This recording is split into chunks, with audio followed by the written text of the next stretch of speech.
Okay, for this debrief, it accompanies the video lesson I did that covers standards 1, 2, and 3, which you've reviewed. Um, and because it's pretty far away from the lesson, I just would like your feedback on how you see me with the semester as a whole in these areas addressed by these 3 standards. Yeah, sure. So looking at just the first guiding question, does the candidate use knowledge about students' growth and development to design and implement appropriate and challenging learning experiences? The first thing that I've noticed this year, which I was really excited about, was how you went in and sort of changed the environment in terms of really designing appropriate activities in terms of physical fitness for students. And I know we've talked about that, but just the warm up where you begin with 10 minutes of fitness and 15 minutes of fitness, 20 minutes of fitness. I really think that's had an impact on the culture, the learning culture specifically for kids coming into PE. So to me, what's exciting is kids are being challenged more. They're not complaining. They're happy to do it, boys and girls. And so to me, in terms of just going through that first guiding question, growth and development, there's certainly been growth and development for the students in terms of their physical fitness. And yeah, the different activities and units that you've had, from the swimming unit to the rugby to now basketball, of course, appropriate areas for students to develop. The second guiding question, does the candidate use strengths that meet students' cognitive, linguistic, social, emotional, and physical needs? The big thing for me is the social and emotional. Yes, absolutely, you're meeting those needs. I feel like, again, you create a welcoming learning environment. You're very mindful in terms of who your students are and the demographics of the students.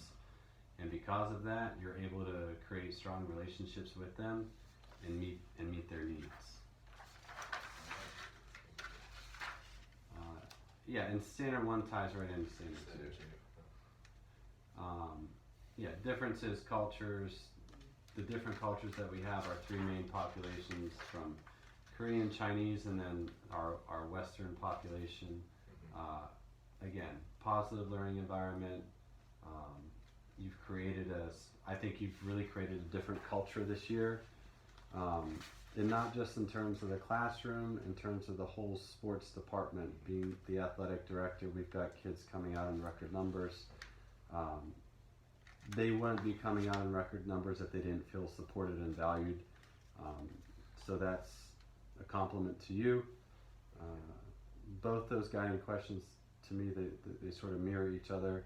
Do you provide a positive classroom, make the students feel valued? I think I answered that yes. And does the candidate use knowledge about individual differences in diverse cultures? I would say yes. Quick question though, just for you. What is the big thing that you do notice in terms of the differences in cultures that allows you to sort of plan? Is there anything in particular? Well, so having worked in Asia before, obviously the students are very different than our students back home in America as far as they're much less likely to complain if they're not happy, and slower to provide that feedback that could be negative, or seen as criticism. So really, I think it requires some emotional intelligence the number one thing is the relationships, building relationships with the kids, but having that emotional intelligence once you kind of get to know kids. Right. Especially certain kids are never going to tell you that they're not enjoying this or they're not. But so it required building those relationships to be able to feel the kids out, knowing when to throttle back or when they could be pushed harder. But it's really what's helped me was certain kids are hungry for a mentor, or hungry for a role model, and use those relationships are established fast, and then they can kind of be your deeper look inside to kind of the culture of the other kids. But the thing is that's made it so easy here is it's in that regard, there's just such great kids, and there's there's a good culture. They liked Ryan, the previous PE teacher, but it was a very different environment, as you're saying, and with a different overall school culture, where the focus isn't on having mindful hearts and being compassionate and sensitive. There could have been more resistance. I was expecting a little more resistance, especially with stepping up the expectations, and that was very minimal to non-existent. Right. So. Yeah, and that's kind of why I asked the question as I'm reading through these. That's what I'm thinking, because the expectations are higher. Seeing you interact with the kids too. You give them positive feedback throughout the lessons. You joke around with them. It feels like you really do have a pulse of who each kid is, and I think that allows you to push them more. Yes, yeah, definitely. Standard 1, Standard 2, and Standard 3, I feel like they all kind of roll into each other, because this next one is talking about, again, creating the environment, supporting individuals with collaborative learning, social interaction, active engagement and learning. Again, you've created that type of environment. The kids, I don't think I've seen a lesson where the kids aren't in some shape or form collaborating together. Sport kind of lends itself to that anyhow. But the kids support each other, you support them. I really do believe that all of the lessons that you do, it is student-centered. Of course, you've got to give the directions for it, but the kids have to perform the skills afterwards. Yes, and they need to be moving and active. The kids have chances to make choices and take responsibility depending on the sport, right? Yes. And you are conscious to choose students when certain opportunities present themselves, depending upon the learning activities. Whether it's modeling certain skills, going through certain drills first, the kids have that chance. And I will say too, like one thing, if I'm a school director one day, I want to figure out a way to mad scientist this. Having taught, so when I worked in Shenzhen with Shaeville, I'd only ever taught secondary and college students, and then all of a sudden I'm teaching first grade girls PE that would rather pick flowers or play in the sand pit for a long jump than do anything active. And then having last year where I taught exclusively lower school, fourth grade and below. That's right, I forgot you. That has made me a better secondary school teacher, because just like us, the older students they're better at disguising how they really feel, or they've learned to conform socially in different ways that little kids haven't. Right. And so first and second graders, especially the challenging ones, will push in ways that older kids have learned not to even go there. And I really it doesn't matter if you're teaching 12th grade,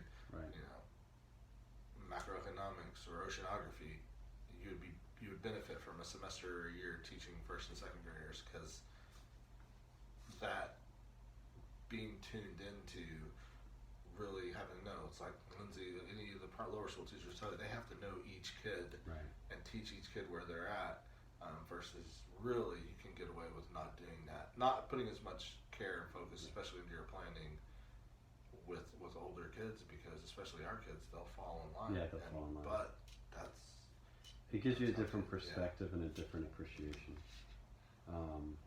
But no, I forgot that you had done that last year. But that's absolutely right, and I think, again, that's given you a better understanding of how to support students individually. There was one other question, or one other thing. Establish norms and procedures.